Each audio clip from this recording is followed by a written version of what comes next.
आदरणीय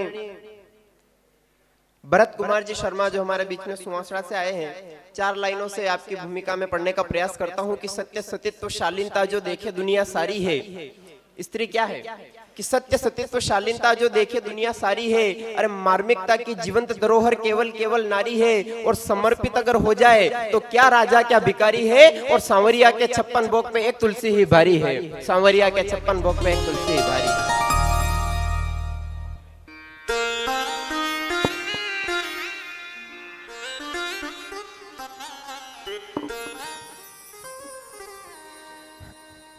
सर्वप्रथम माँ सरस्वती के चरणों में नमन करता हूँ एवं मंच पर उपस्थित सभी विद्वानों को नमन करता हूँ। यहाँ उपस्थित सभी कवियों एवं श्रोताओं को नमन करता हूँ और आपका बहुत बहुत धन्यवाद करता हूँ कि आज मुझे पहली बार किसी मंच पर एक कविता पाठ करने का मौका दिया आपने। और ये मेरा पहला मंचन है तो आपका साथ चाहूंगा उसमें। और शुरू करता हूँ। राम सेतु जो विषय दिया गया था उस पर कुछ लिखने का प्रयास किया है कि क्या उत्साह भरा था सेना में। शुरुआत करता हूँ वहां से कि जब सारे वानर सेना एवं श्री राम प्रभु सभी जब जाकर महासागर के पास बैठे थे, इस तट पर श्री राम और उनकी टोली थी और उस तट पर लंका थी। किस तरह इस पार से उस पार जाया जाए, जब इस बात पर विचार और विमर्श चल रहा था, तब की कहानी में अपने शब्दों में सुनाना चाहता हूँ कि क्या उत्साह भरा था सेना में, थी अडिग दिवस और रैना में। क्या उत्साह भरा था सेना में, थी अडिग दिवस और रैना में। सभी महारथी कुछ व्याकुल थे, जैसे मानो शोकाकुल थे। जब सभी वानर इतने उत्साहित होने के बावजूद भी ये नहीं पता लगा पा रहे थे कि किस तरह इधर से उधर जाया जाए, किस तरह उस पार पहुंचा जाए। सभी अपने अपने विचार व्यक्त कर रहे थे। कोई कहता नाव बनाकर चले जाएं, कोई बोल रहा है कि किसी हम तैर कर पार कर जाएं। तो क्या उत्साह भरा था सेना में, थी अडिग दिवस और रैना में। सभी महारथी कुछ व्याकुल थे, जैसे मानो शोकाकुल थे। सागर को कैसे पार करें, शत्रु पर कैसे वार करें।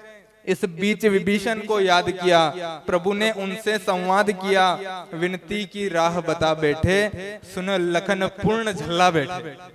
आज के समय में आपको श्री राम जैसा चरित्र तो देखने को नहीं मिलेगा, उसकी आशा तो बहुत कम है।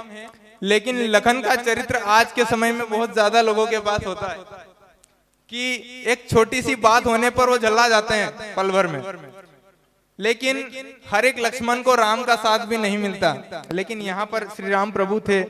तो देखिए क्या होता है कि बोले विनती की राह बता बैठे, सुन लखन पूर्ण जल्ला बैठे। बोले क्षत्रिय छीन कर पाता है, ना की जोली फैलाता है। भैया धनुष पर वाण धरो और इस सागर में राह करो। प्रभु ने भाई को समझाया, प्रभु ने भाई को समझाया। विनती को अधिक उचित पाया, हुए 3 दिवस जब विनती को। आप सभी का ध्यान चाहूंगा कि हुए 3 दिवस जब विनती को, फिर नया दिखा कुछ नीति को। जब 3 दिवस प्रभु ने ध्यान किया, महासागर का आह्वान किया कि आप हमें राहत दे दें, तब जब कुछ भी नहीं पाया तो देखिए क्या होता है कि हुए 3 दिवस जब विनती को, फिर नया दिखा कुछ नीति को। 3 दिवस निष्क्रिय देख लक्ष्मण का धैर्य फिर टूट पड़ा। 3 दिवस निष्क्रिय देख लक्ष्मण का धैर्य फिर टूट पड़ा। सामने पड़े अनंत सागर पर इनका गुस्सा फूट पड़ा। बोले भैया यदि मेरी बात उसी क्षण में समझ जाते, बोले भैया यदि मेरी बात उसी क्षण में समझ जाते, जो समय गवाया विनती में यह 3 दिवस भी बच जाते।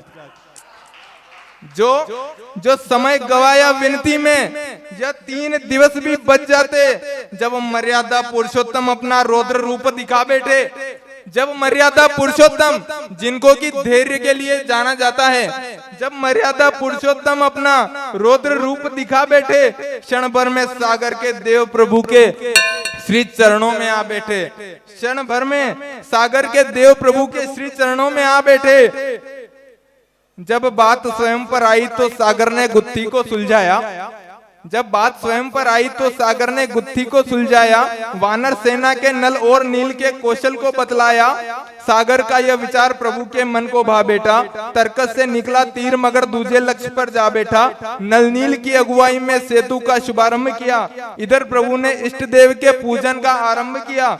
इधर प्रभु ने इष्ट देव के पूजन का आरंभ किया।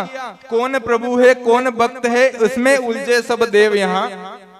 ये बड़ी विडंबना थी उस समय जब प्रभु श्री राम महादेव का आह्वान कर रहे थे, उनकी पूजा अर्चना कर रहे थे अपना इष्ट देव बताकर। तो क्या बन रहा था वहां पर माहौल में बताता हूं आपको मेरे शब्दों में कि इधर प्रभु ने इष्ट देव का पूजन का आरंभ किया।